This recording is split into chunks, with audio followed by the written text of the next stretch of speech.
Le titre de mon intervention est le suivant: rappel technico-réglementaire et actualité.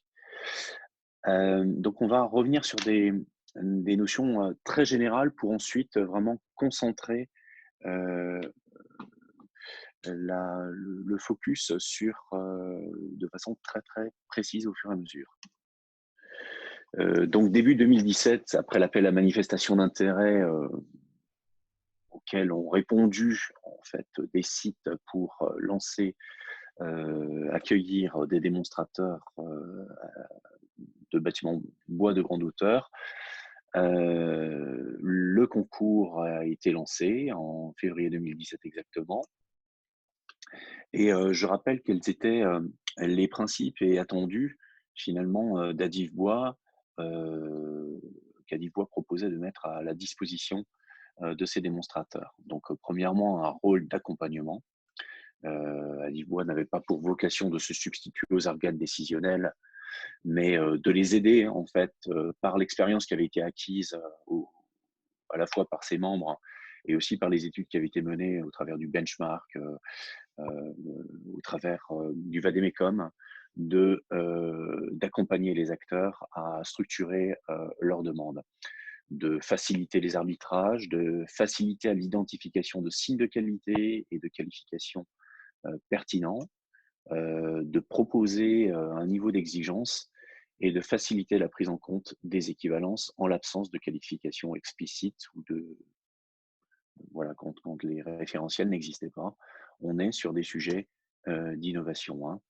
L'objectif était aussi de faciliter l'objectivation de la robustesse des relations et de l'organisation entre les acteurs clés. Nous savons tous que la question de l'organisation sur ces opérations est fondamentale et d'aider aussi à la hiérarchisation des préoccupations.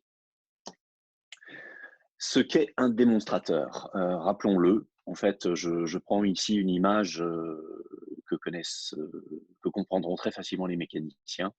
En fait, vous avez un diagramme déformation contrainte, voilà, qui est assez connu. Alors, vous verrez comment je l'utilise, c'est une forme de métaphore.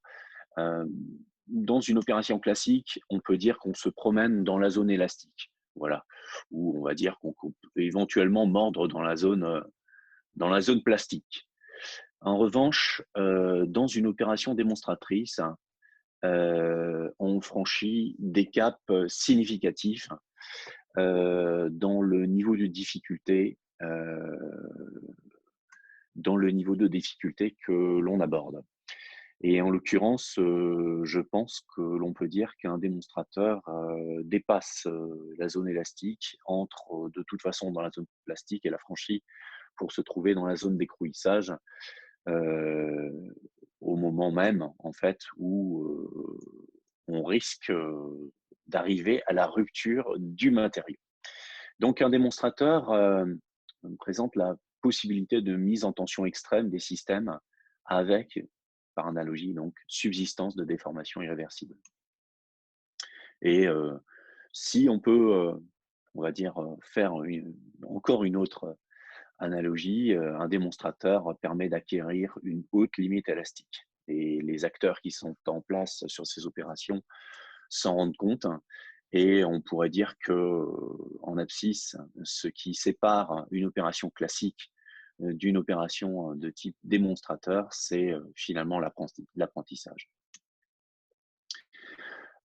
Petit rappel aussi, la construction est un acte responsable. Tout ce qu'on se dit ce matin, on le rappelle, on l'a rappelé dès les premiers contacts avec les acteurs que vous êtes, mais on continue à le rappeler parce que tout ça est très fondateur et est très structurant pour tout ce que nous faisons.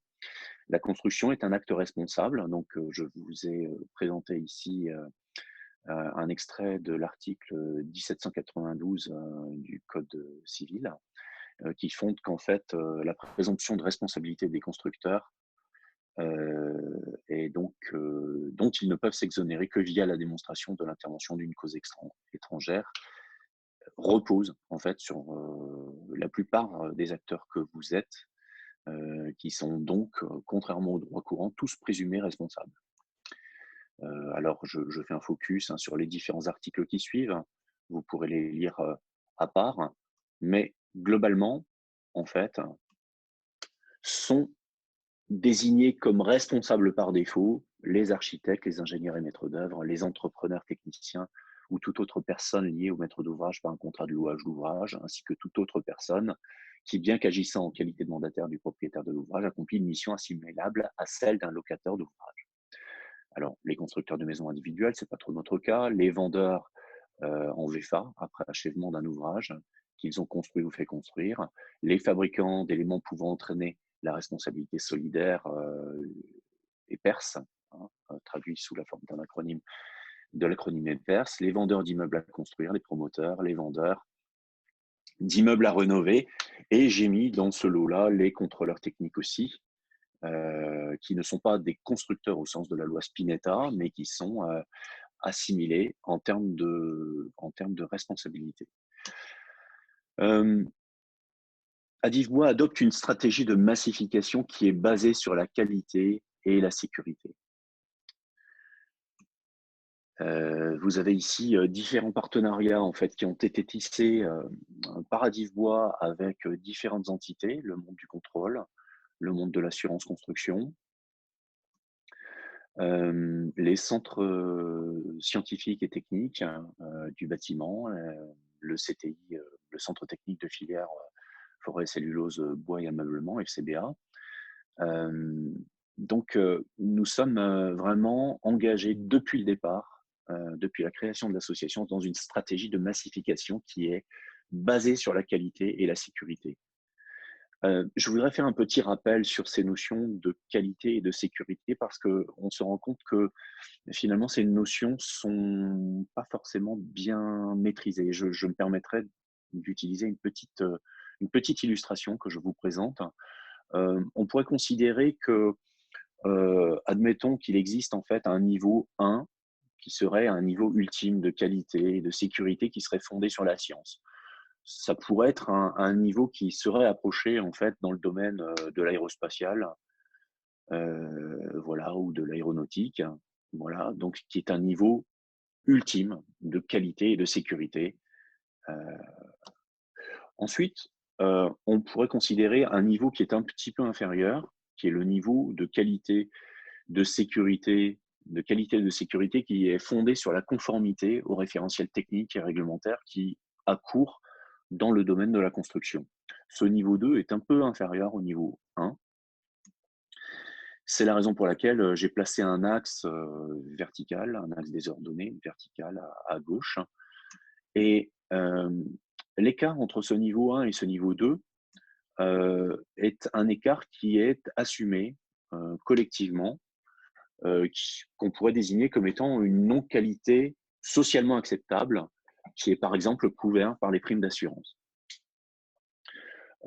qui permet d'ailleurs de gérer, on va dire, l'écart entre le niveau 1 et le niveau 2, sachant que le niveau 1 présente voilà, des faisabilités économiques qui sont liées au monde de l'aérospatial et de l'aéronautique. Le niveau 2 connaît un niveau de qualité qui est adapté aussi à des conditions de marché.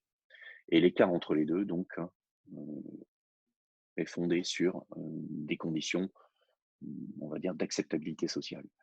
Sous le niveau 2, malheureusement, nous rencontrons un niveau de qualité sécurité qui est trop souvent rencontré dans la pratique courante des acteurs de la construction.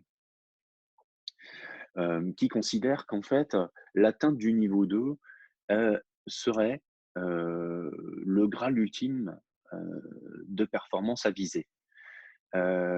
Cet écart entre le niveau 2 et le niveau 3, en fait, est plus problématique en ce qu'il génère une non-qualité qui est source d'insatisfaction ou de litige à court terme et socialement non acceptable dans la durée. Et ce qui est important, c'est que finalement, ce niveau 2, si vous voyez mon pointeur, ce niveau 2, en fait, est fluctuant. le niveau de qualité et de sécurité fondé sur la conformité aux référentiels techniques et réglementaires peut varier. L'évolution de la réglementation et des référentiels techniques le démontre. Et comment ce niveau 2 évolue en fonction de l'acceptabilité sociale qui est sujette elle-même à évolution. C'est-à-dire que ces référentiels évoluent en fonction de la survenance de sinistres, des remontées de terrain, de la survenance de sinistres de type sériel, par exemple, ou pour la réglementation, par exemple, pour des sinistres qui auraient généré un nombre de victimes, je mets entre guillemets, considéré comme trop important. Là, vous voyez donc que la zone qui est à privilégier serait plutôt, pour son évolution, pour l'innovation et pour les démonstrateurs et même pour sa pratique courante, serait une zone qui serait située entre la zone 1 et la zone 2 et non pas la zone celle qui est située entre la zone 3 et la zone 2 en considérant que le niveau 2 est le niveau ultime qu'il faudrait viser. Donc un démonstrateur à 10 voix est innovant et dès le lancement, des concours, heu, ces sujets, transparaissaient déjà. C'est-à-dire que nous savions et nous avions informé déjà qu'effectivement un démonstrateur à 10 voix nécessitait d'aborder les sujets avec, beaucoup de rigueur et beaucoup de méthode. Donc voilà, j'espère que cette, illustration, vous aura, permis de comprendre certaines prises de position aussi de l'association. Voilà, donc je vous montre ce ce tableau aussi qui est disponible, qui est une version ancienne en fait que j'affectionne, de mon côté parce qu'elle montre qu'il existe une différence entre un domaine traditionnel et un domaine non traditionnel. Voilà et qui cite en fait des référentiels techniques, au regard de leur reconnaissance vis-à-vis, du monde de l'assurance, hein, et qui est disponible bien entendu sur le site de l'agence qualité construction, qui nous fait le plaisir d'ailleurs de participer aussi en tant qu'auditeur à ce webinar. Donc, hem, ce que je veux dire par là, c'est que nous sommes, véritablement dans une dynamique de d'amélioration continue. Vous connaissez peut-être cette figure qui est ce qu'on appelle une roue de Deming, qui est régulièrement utilisée dans le monde de l'industrie. L'idée, c'est de conduire à la traditionnalisation progressive de ce qui était innovant, et c'est donc de construire méthodiquement ce que l'on appelle dans le jargon normatif l'expérience reconnue et réussie. Alors, j'en ai fini là pour, on va dire, de de planter le décor au niveau, des rappels technico-réglementaires. Vous avez vu, c'était assez général, mais après ça se décline de façon très concrète, et Emmanuel va nous l'indiquer. En ce qui concerne les éléments d'actualité, j'ai plusieurs diapositives à vous montrer. Donc premièrement, alors, je vous ai mis à l'écran, il ne vous a pas échappé qu'il y a eu, la publication du TTU 31.2 en mai 2019. Ça fait un an, mais je sais que si certains n'ont pas des outils de veille technico-réglementaire à jour, ils peuvent être passés à côté de cette information. Qu'il existe sur le site du Codifab une notice d'utilisation simplifiée, en fait, qui donne les écarts qui peuvent exister entre le DTU 31.2 de 2019 hein, et celui qui prévalait avant de 2011. Donc, je vous invite vraiment à consulter ces documents. Ensuite, alors là, encore une actualité plus récente et probablement assez importante pour vous, démonstrateurs, c'est que la recommandation professionnelle RAGE 2012 concernant qui est un travail prénormatif, qui concernait les façades à ossature bois non porteuses, eh bien, a joué tout son rôle, hein, puisque désormais, ce travail prénormatif a abouti à un travail, à la publication d'un document à caractère normatif qu'est le DTU 31.4, qui a été publié en date par l'AFNOR en date du 22 mai 2020. Donc, je vous ai ici screenshoté la page de garde. Donc très important, bien en prendre connaissance. Son domaine d'emploi, en revanche, est limité à 28 mètres de hauteur, donc attention aux limites du domaine d'emploi pour vos démonstrateurs. Néanmoins, c'est déjà une excellente base pour aller plus haut. Attention aussi, et ça, Emmanuel nous le rappellera tout à l'heure, attention parce que ce domaine d'emploi des 28 mètres pour le cœur de paroi qui est traité dans ce document-là est peut-être limité par le revêtement que l'on placera devant. Voilà. Donc, c'est pas un DTU revêtement, c'est un DTU support de revêtement.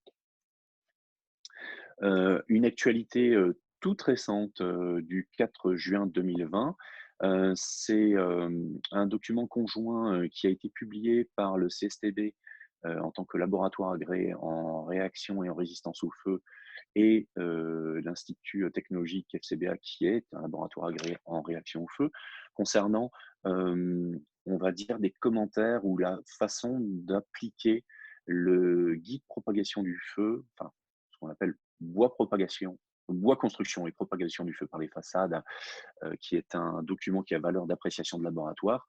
Et donc, c'est un guide d'interprétation qui permet d'intégrer les récentes évolutions induites par l'arrêté du 7 août 2019.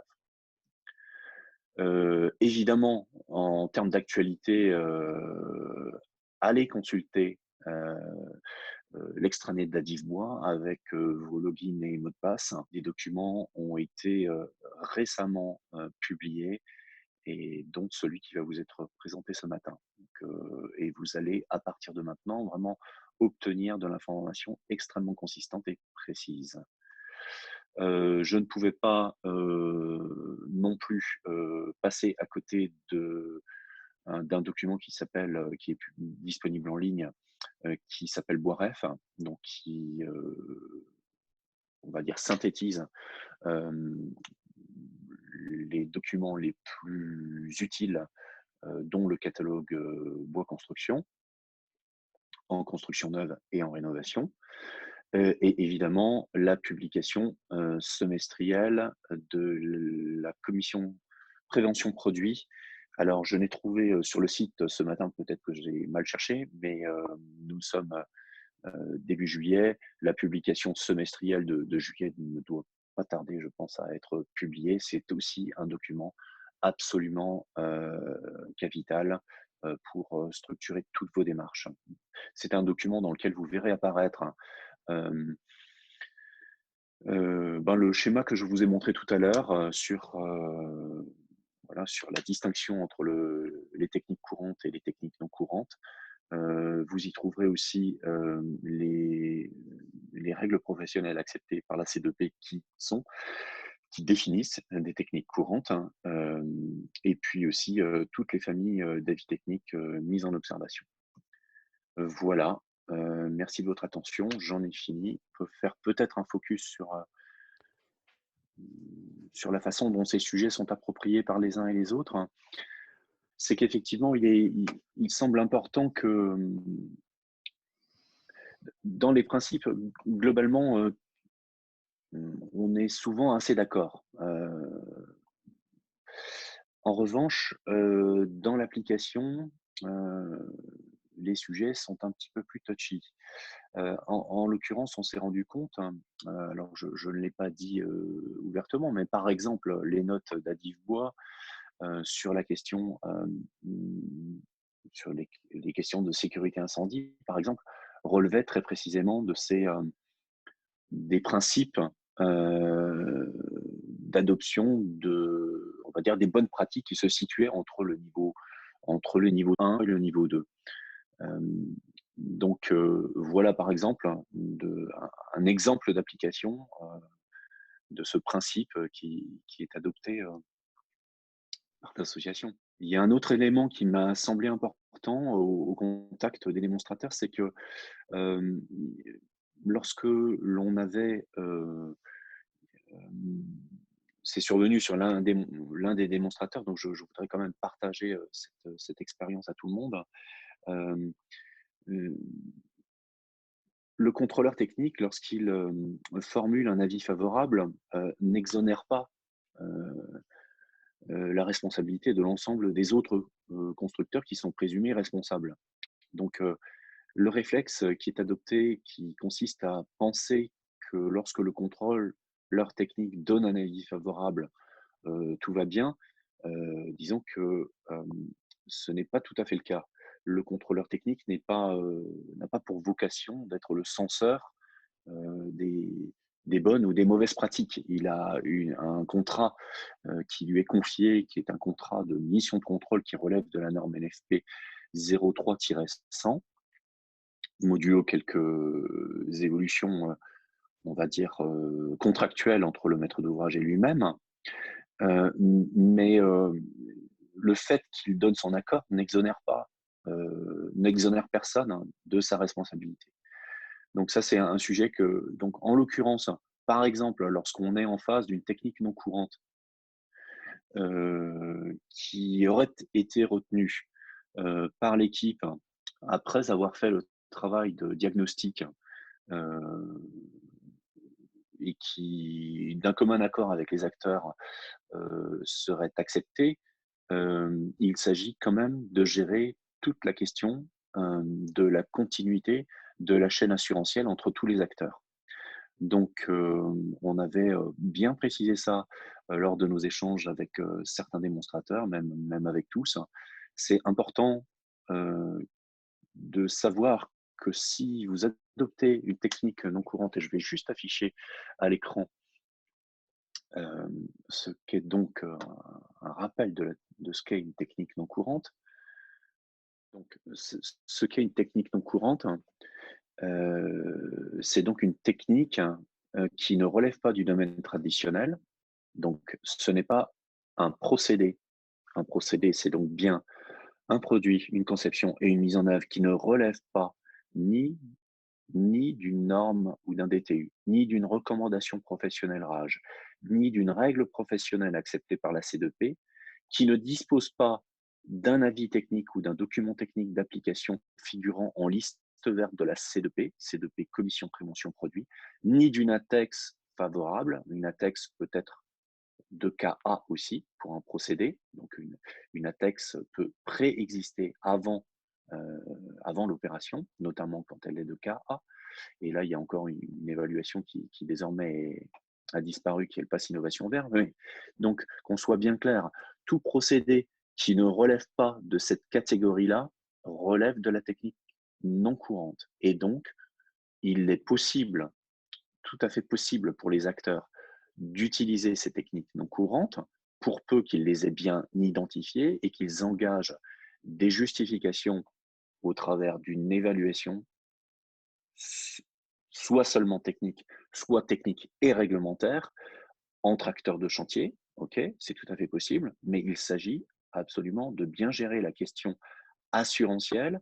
Une technique non courante est assurable, elle est tout à fait assurable pour peu qu'elle ait été préalablement acceptée par l'assureur et voire même par les assureurs qui sont impliqués dans l'acte de construire. Vous avez vu l'étendue du caractère constructeur au sens de la loi Spinetta du terme. Voilà. Donc, c'est tout à fait possible, mais il faut effectivement s'en assurer. Sinon, il faut revenir vers des techniques courantes qui, elles, sont assurées par défaut à concurrence de l'activité. Voilà, un charpentier, qui n'est pas couvert pour des activités de couverture, par exemple, n'est par dé même s'il réalise de la technique courante, n'est par défaut pas, couvert pour réaliser des activités de couverture et à concurrence aussi de certains montants d'opérations. Donc vigilance, hein, si jamais, voilà, cette assurabilité ne s'obtient pas, par ce biais-là, en fait, il faut impérativement, en technique non courante, il faut impérativement aller vers des évaluations. Et c'est pour ça qu'on rencontre parfois, euh, qu'on est parfois contraint, euh, mais pas toujours, hein, contraint d'aller vers des ATEX de KB en l'occurrence.